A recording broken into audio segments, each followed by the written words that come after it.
Hey, everybody. Welcome back to the Legends of Sport podcast. I'm your host, Andy Bernstein. I'm back with another fun podcast and another great guest. My guest today is legendary fashion designer Jeff Hamilton. You guys have to know Jeff's work. He has designed the iconic NBA championship jackets that you've seen for decades. And he's back. Jeff is back with his legendary jackets. He just gave them to the Lakers after the 2020 NBA championship, and really, really excited to catch up with Jeff today. Jeff has a incredible path, a great story. Like all our guests, they have incredible stories where he came from Morocco, and then he was in Paris, and from Paris he came to LA, and basically with nothing. His journey is just really, really inspirational. And just when Jeff could have kind of gone off in the sunset, on his Harley, he decided, hey, you know what? I'm going to come back and make these jackets again. So really, really fun to catch up with Jeff. I'm used to seeing Jeff courtside with our great friend Jimmy Goldstein, years and years and years of games, photographing Jeff and Jimmy together. Fantastic interview, and I believe a really, really fun guest. So really enjoy it, guys. I hope you do. And as always, I'll see you on the backside. So welcome to Legends of Sport podcast. My good friend Jeff Hamilton, the so-called quote-unquote emperor of the leather jacket, as our friend Arsenio Hall once called you. How are you, my friend? How you doing? I'm good. It's always good to see you. Always great to see you too, Jeff. Usually I see you for years. I must say decades. I've been seeing you courtside, mostly most of the time with our good friend Jimmy Goldstein, sitting there right on the court. And I got to tell you, man, it's so great to see your iconic leather jackets back in the championship locker room. I saw the Lakers wearing them after the game, and then obviously once they got back to LA. How did that feel for you after so many years? And we'll get into your journey here, but how did that feel for you to see your jackets back? It feels great because it's more than the business part of it, the passion of me loving the game and being part of it. And then I really wanted to, obviously you've been around for a long time and you have such a beautiful history. But for me, just to be in the locker room with Michael and then Kobe and Shaq, and then getting the third generation here with LeBron and AD, it was something that I really wanted to do, just for my legacy and for my personal pride. Of course, of course. When was the last time your jackets graced an NBA champion? What year was that? Was that 2003? The three-peat with the Lakers? 2003, 2003. Yeah, 2003. Yeah, that's what I thought. 'Cause I don't remember seeing them after 2003. So Jeff, let's on Legends of Sport on the podcast, myself and my listeners, we love to hear how people started. People like you, icons in sports, and you are certainly an icon, my friend. I mean, you never played the game, but you influenced sports in so many ways, especially the game that you and I love so much, in NBA basketball. So take us through your journey a little bit, if you don't mind. You're born in Morocco, raised in Paris, right? According to our crack research, you studied math and physics as a young man. So how did your love for fashion start? When did that light bulb go off? I always had the passion for designing, and I always was like very artistic in my way. I was painting and I was an artist. And I always had the big dream of coming to America. I mean, I always dreamed of America, the American dream. And I got married when I was very young. I was 19 years old, and we decided to move. My wife and I at the time, and I had two kids. I was 23, 24 years old, and we moved in. We moved in with a few $1,000s. Just basically crashed here. We didn't have any legal papers. We're completely illegal, and we came in and I started basically hustling, just going up and down and selling left and right and try to do different things. And one thing led to the other. I met some friends of mine that were starting a company, and those guys had started a company called Guess. Yeah, I think I've heard of Guess. Yes. And just I really was so passionate about the being in the clothing business, especially in the jean business at the time, I approached them and they wanted to hire me to become to run the men's company. And I said, you know what? I knew the concept of licensing coming from France, even though it was not that much used the licensing. I mean, you had the big names like Pierre Cardin and things like that, but people didn't have a good grasp on licensing. And I basically BS my way through it, and I just got the license for men's. And I started the company with $22,000 in 1983. Ay, Within 2 years, I was shipping $75 million. And oh, of course, after having 400 employees in 2 years and moving 9 times, I got my green card. I got everything official, and everything was good from there. wow. Were you involved in the ad campaigns for Guess back in the day? No, not in the women's one. No, I was dealing only in the men's company. So, to the extent that the men's company, there was a lot of advertising in the men's, Mhm. in GQ and at the time was Interview magazine with Andy Warhol and Mhm. things like that. Esquire magazine. We had a lot of different things. Actually, I was in a lot of my ads also. Yeah. No, because those ad campaigns were so iconic. And I was Yeah. just getting out of school at that point, starting my photography business. And I wasn't a fashion photographer in any way, but they were so, monumentally eye catching and provocative and wonderful. Um, Jeff, so how did the whole leather jacket thing start? I mean, I know your first client per se in the NBA was Reggie Theus. How did that all come about? That's right. Yeah. So at the time when I had guests, the wife of Brigitte Thiers, actually they were married at the time. Her name was Elaine Hobson. Mhm. She used to come and buy a lot of jeans for me, and Mhm. men's jeans, and for our friends, and the friends were coming. They all were buying like sample sales. Yeah.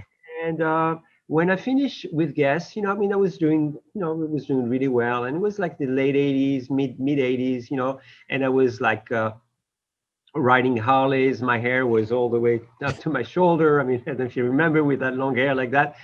We probably have some pictures from that. We both And had a lot of hair in those days. Yeah. yeah, it looks more like a mullet than a haircut, but Right. and I was riding Harleys, and everything very flashy, and I started designing jackets for myself and making something crazy because I could not find in the stores the things that I wanted, with big eagles and very Harley Davidson type stuff. Yeah.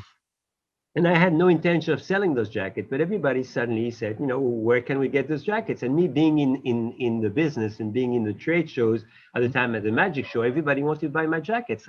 I didn't know how to produce it. I knew how to produce one single custom one, but to go out and produce the whole thing, I just couldn't do it. Yeah. And so I started making them, and people start ordering it. So I start quoting crazy prices because I didn't know how to produce it. So I wanted to make sure I would be able to do it. People start buying it. People start selling it. And now suddenly we're selling it, and somebody calls me and said, George Michael bought your jacket. And then I get a call, Madonna wants a jacket for a video. Wow. And Wow. then I get Michael Jackson, then this and that. So I started getting a lot. Of course, I got Andrew Dice Clay, and I got Yeah. New Kids on the Block. And in the meantime, in the sports business, in Reggie Theus introduced me to Magic, and Uh-huh. Magic wanted me to do something for them. Magic introduced me to Michael, and Yeah. and I started designing for pretty much a lot of guys in the NBA. I Yeah. mean, they all wanted their custom logo. And at the time, I don't know if you remember, like Logo 7. Hmm. Logo 7, they were sponsoring a big game for Larry Bird, Yes. for a charity bird Right. game in Indiana, or I think in Indiana, it was in Indiana, yeah. So I made jackets for all the stars at the time. So all the stars, all the legends at the time, they all wanted to make their own, and Yeah. everything just took off. And Wow. at the point, a friend of mine had a license for kids with the NFL, and he said, can you make me a Giants jacket? I want to give it to one of the owners of the Giants. Yeah. I think it was Steve Tisch, I'm not sure. And I made a jacket, which was, I mean, nothing compared to what we're doing now. But before he went and showed it to the NFL, and the NFL said, we've never seen anything like that. We want, can we give a license to Jeff? Huh. No minimum, no guarantee. Just we want to do it just to bring our image. Mm. And I was a little bit reluctant. I said, I don't think the NFL buyer will be able to afford, like at the time with $1,000 leather jacket, they're Oh, not going to yeah. be able to afford it. But there is 1,500 players, Hmm. and there is 30 owners, and there is sponsors. Listen, even if I sell a little bit here and there, Hmm. I'm a sports guy, so that would be fun just to be associated with one league. Mm. So I started with the NFL. Obviously, everybody at the time wanted the Lakers and the Bulls, and we started getting with that. And so I did the same deal with the NBA. Hmm. Hmm. In 1988, I had my first license with the NBA, Hmm. and I got the baseball, and I got hockey, and fast forward over 40 licenses, NASCAR, and so on and so forth. It's so interesting that because when you first started talking about this and your beginnings with Madonna and New Kids on the Block and George Michael, I mean, that was all kind of word of mouth. Music videos were at their infancy then. And, think about if then was now with the social media that those stars had, or could have had in those days. My God, it would have been unbelievable. But how were you able to keep up? The question is, I read so much and I know about you and I know about how unique every jacket is and how you were making them by hand. I mean, literally cutting them and sewing them by hand. I was How? not doing it myself. I Yeah, was not cutting them and sewing them myself. I but had, at but one point in time, I had a few hundred employees. yeah, wow, So incredible. I still have right now. I mean, right now my factory probably has about 40 people Mhm. doing it. So Yeah. we're able to produce it, and it's a very tedious process. We cannot just go out and kind of rush it out. It's not like a stamping or a seal screen or everything has to be cut by hand. Every little piece is cut by hand, Mhm. glued by hand, stitch, by machine, by single needle, Mhm. and it's just the idea is I want to make sure I get the best product out there Yeah. that's existing.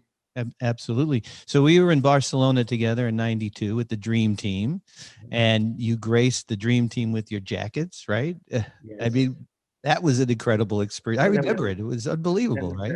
one of my best memories ever. Just being Yeah. there and being in the locker room after they Yeah. won, being on the podium, with Yeah. them Incredible. Incredible. in the locker room after that. But it was great. And I remember having dinner with the team before getting on the bus. So it was Yeah. very special. Well, it was a different time then too. There were Yeah. less layers that you had to go through.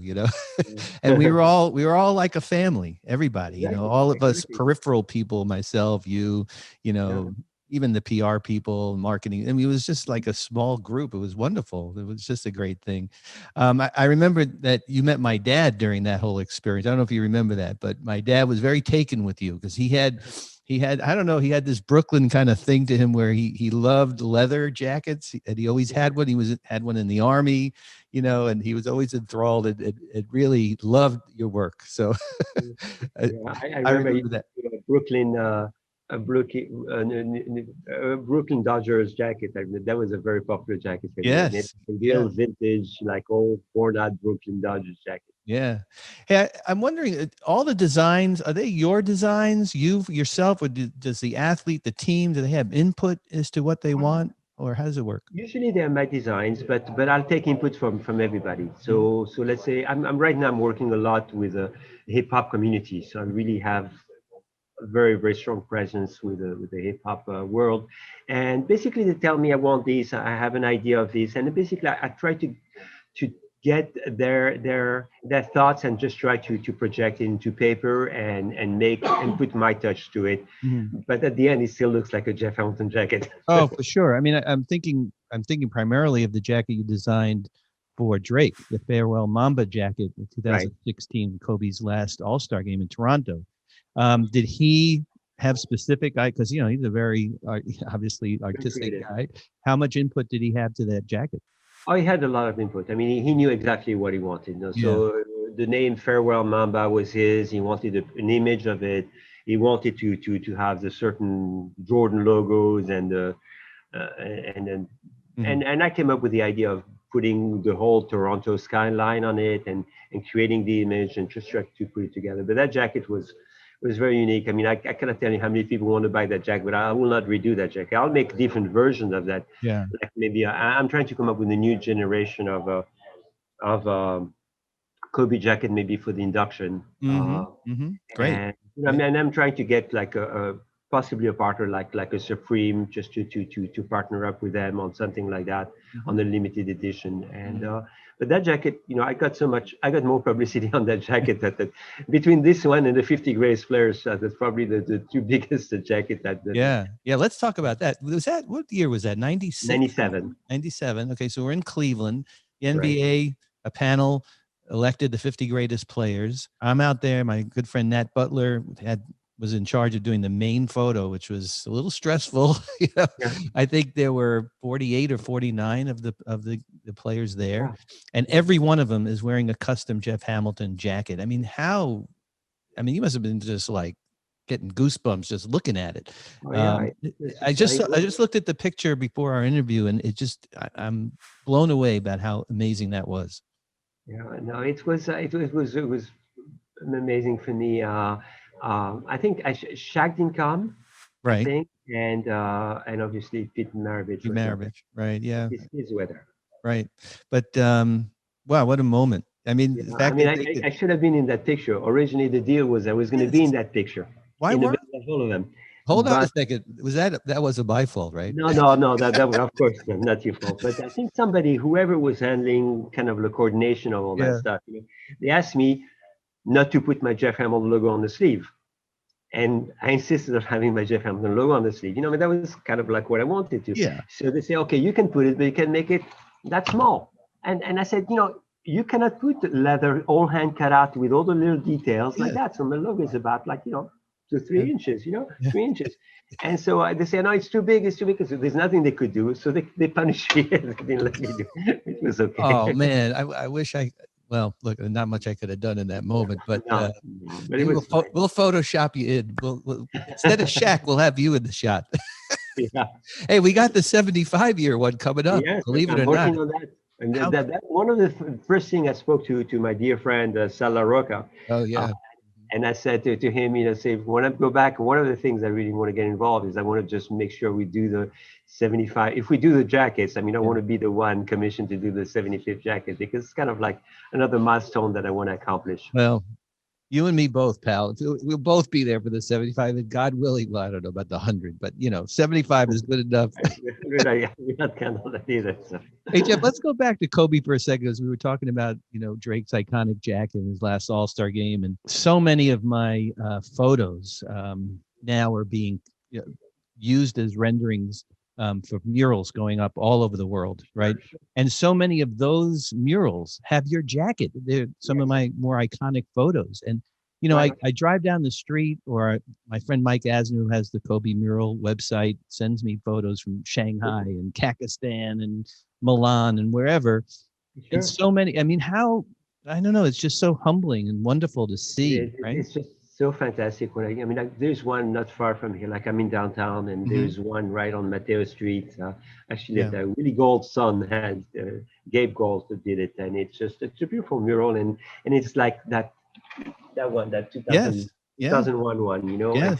for some reason, even though people tend to love the three-peat, but the 2001 is probably your most iconic photo, I would say, from I don't know, you probably would tell me which one is your most famous, but with Kobe in the shower Yes. holding Yes. the trophy Absolutely. is probably the most iconic picture that I know of Kobe. And Hmm.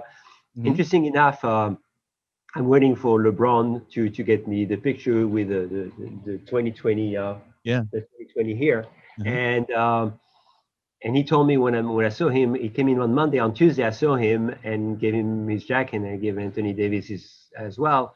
And he said he wanted to duplicate that picture. Everybody wants to duplicate that picture with a trophy, but he was going to do that in his wine cellar. So I Yeah. can't wait to get the picture back. Amazing. Jeff, that was such a moment, and it feels like yesterday, and it Yeah, was almost 20 it years ago. does. But I remember that I was looking for Kobe in the locker room, couldn't find him. All the hoopla was still going on, but had kind of dissipated by that point. Couldn't find Kobe. We couldn't find the trophy. Yeah. So light bulb went off in my head that the trophy and Kobe got to be together somewhere. So my friend Nat Butler and I, we were on like a seek and destroy mission to find where they were. And Mhm. there they were in the shower. I mean, he was having a moment that was It was very profound. sad indeed. I Yeah. mean, it was, very, very sad after the championship. Sometimes Mhm. you probably know the story. I probably know the story, but he was. I don't know if it's something we should talk about, but he was very sad that after the victory. Yeah.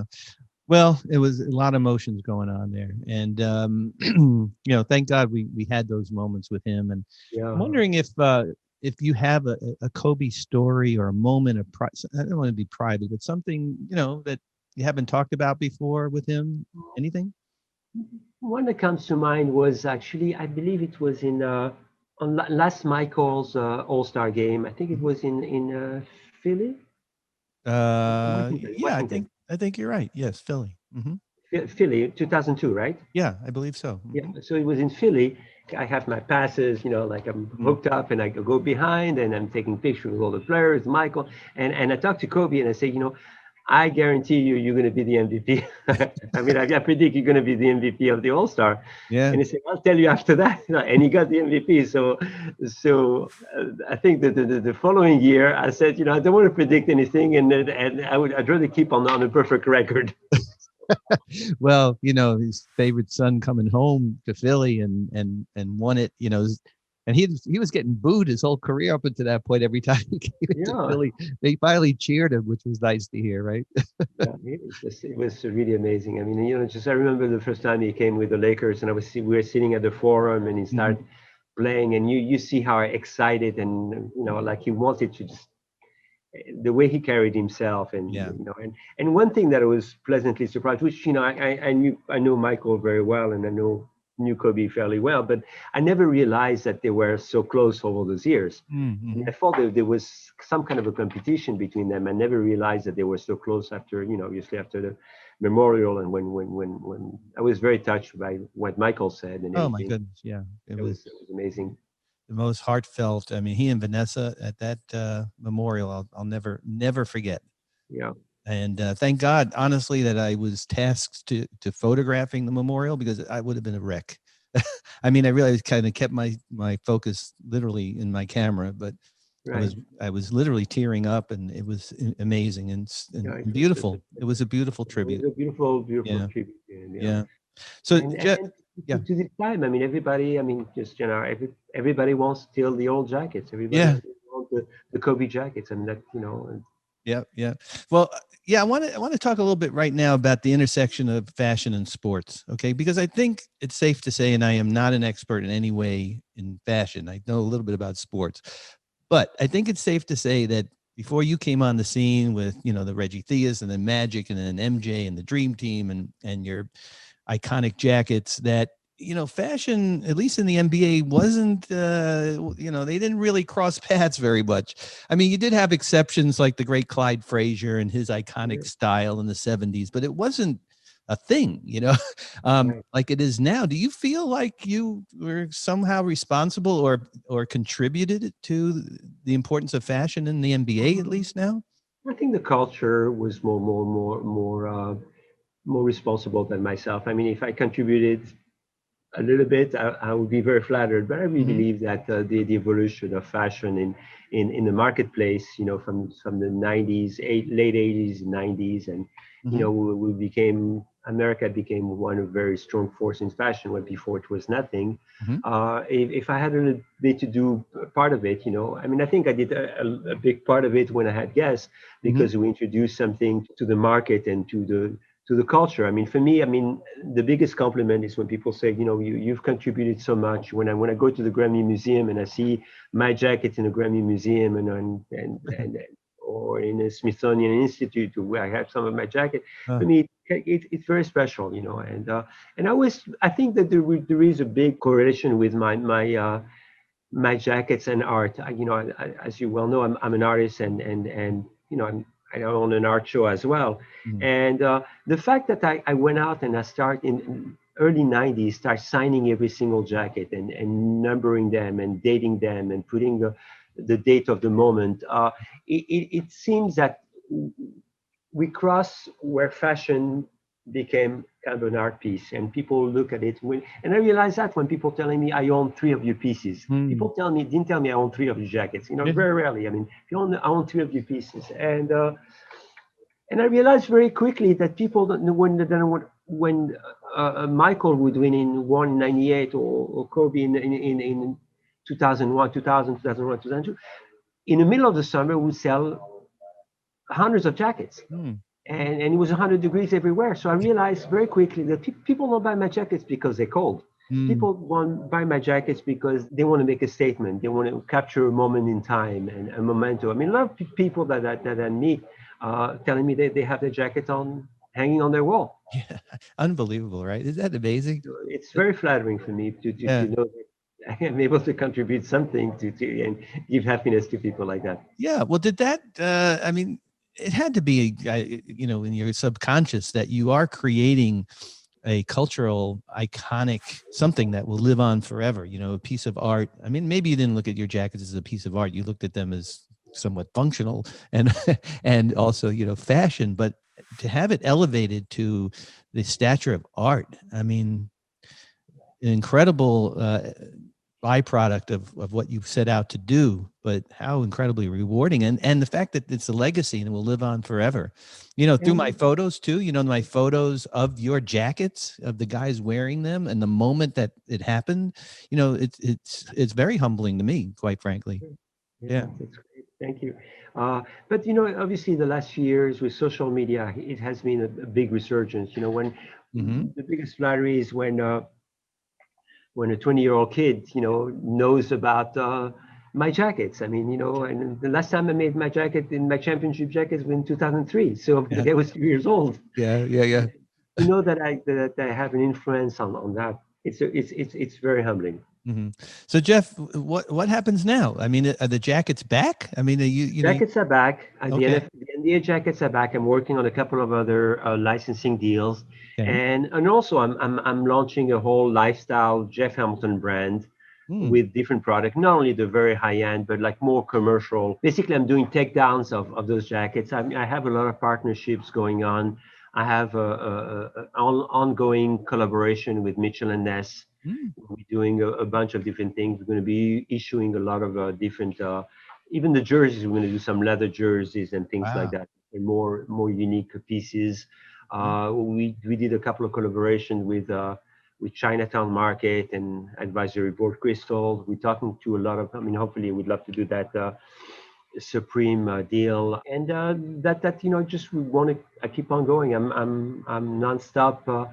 Hustling right now. I'm passionate. It's so easy when you are passionate about something that you do, mm. and when you wake up, you don't have to rush to the office. It's just a pleasure. Yeah, I share that. I mean, this Yeah. platform, this Legends of Sport. I mean, you're my 102nd guest on this. 3 years doing this podcast, and I absolutely love it because it's invigorating. I know that you like took a hiatus, like you walked away. After like the 2003 situation. I think you sold your company, I or sold the company. It was not a good situation, but sold yeah. to a NASCAR company, and that Mhm. did not really work Yeah, the way I wanted. I regret it, but I just I stopped. I got into different ventures, and some of them were good, some of them were not, and I've had my ups and downs, yeah. and now I'm back full speed.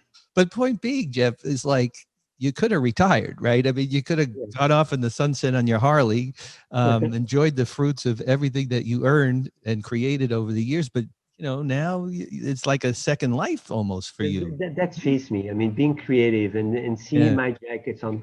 I mean, the other day I just was like in front of a restaurant. There's a couple of guys just outside, and I started talking to them. yeah, And I just like, and I said, because I see them wearing some cool stuff, so I'm talking to them.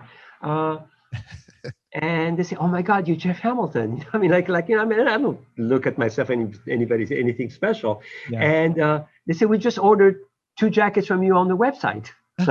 Wow, It was wow. just completely by accident. So it's kind of like, just to know that you make somebody happy by and making a business out of it, and just being creative.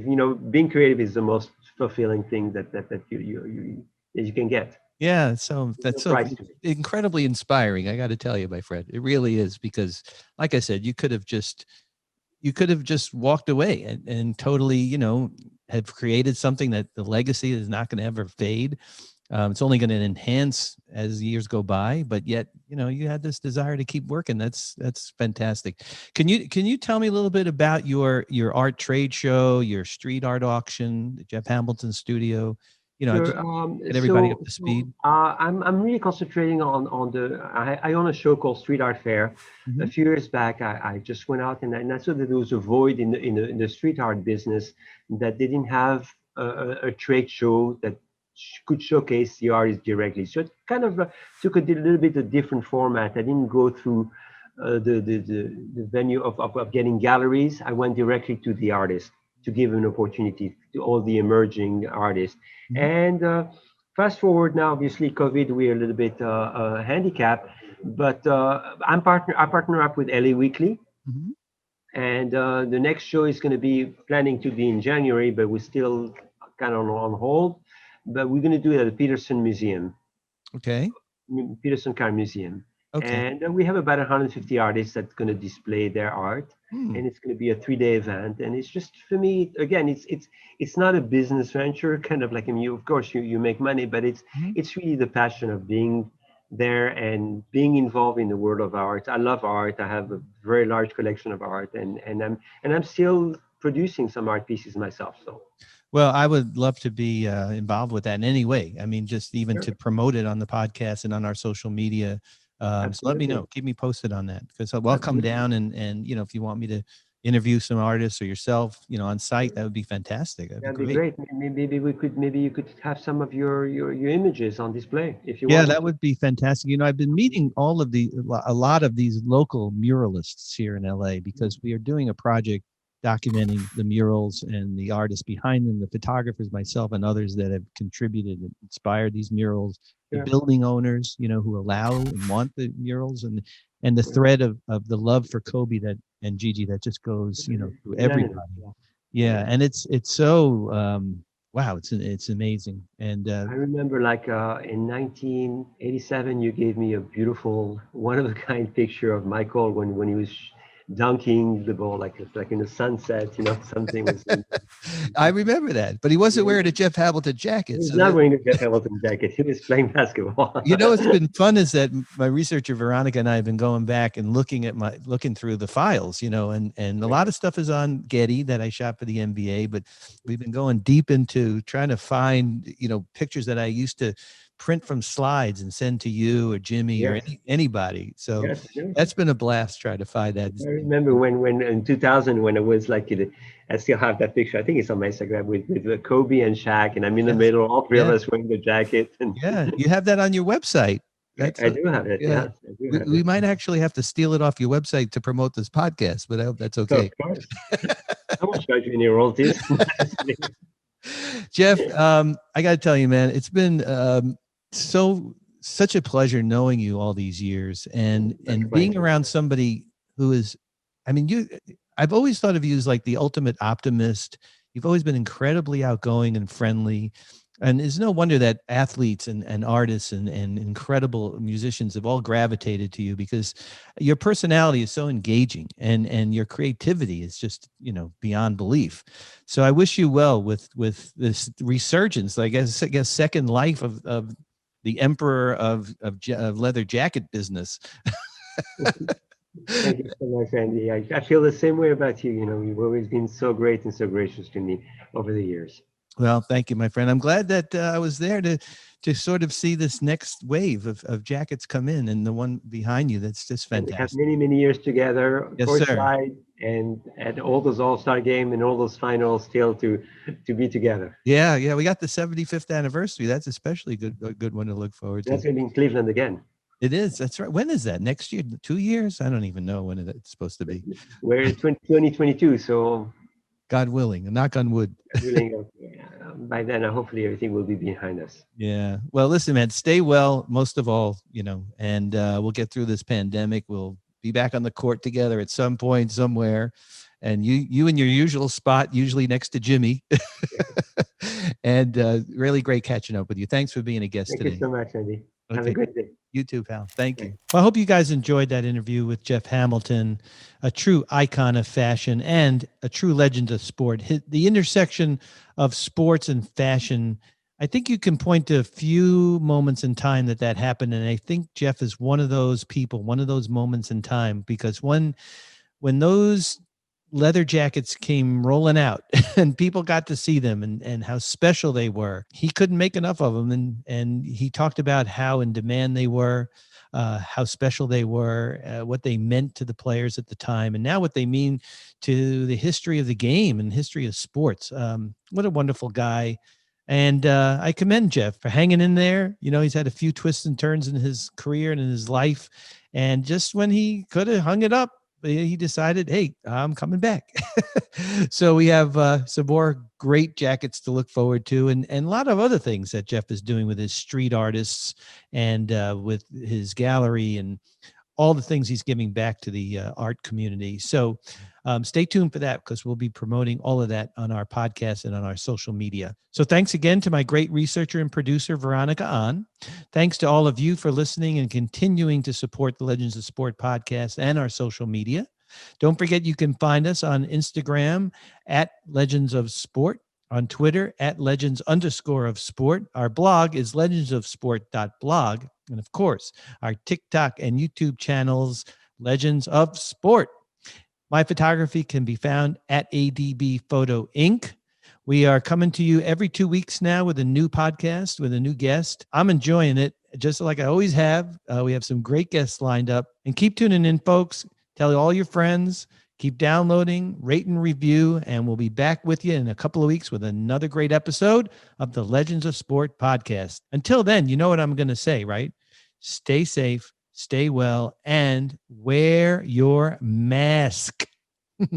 Take care, folks.